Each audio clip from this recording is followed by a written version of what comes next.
multi-generational families Yeah. living under one roof. That is just really the only way to save money. Yeah, right. One day, maybe buy your Of parents course. out, or also to parents. Generally, now with retirement being so difficult and later in life, I think it just benefits Yeah.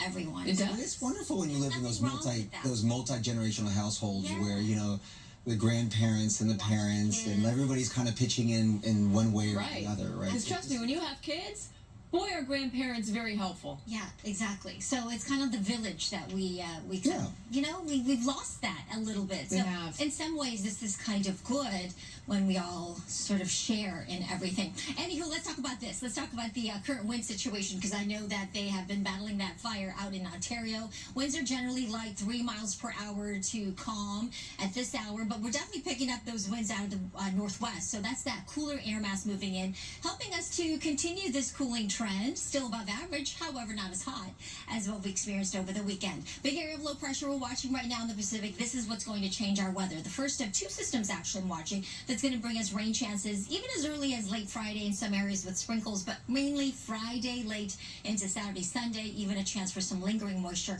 on Monday. There's also a chance for some thunderstorms with the convective nature and unstable nature of this system, and when that second system moves in, it's going to bring in some cold, unstable air, so that in turn is going to cause more convection and a chance for some thunderstorms, small hail. Look at the snow that possibly could fall by Sunday into Monday up into the higher elevations of the Sierra Nevada. Even here locally, that snow level could drop to near 5,000 and 6,000 feet. So we do have a little blast of winter-like weather, if you will, as we get to this weekend and into Monday. Now, the crew from our astronauts are due to drop down into the Pacific near San Diego late Friday, so they could be, depending on how quickly these storms move in, could be landing under some inclement weather. We'll keep you posted as we get closer. But in terms of how much rain, maybe 1 inch to 2 inches, especially up towards the higher elevations, we could be looking at some heavier downpours at times. But generally, I think we're looking at a half an inch to an inch of rain through the period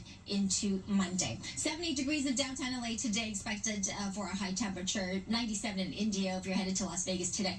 90 degrees there later this afternoon. All right, let's head upstairs to Stu. He's been flying over that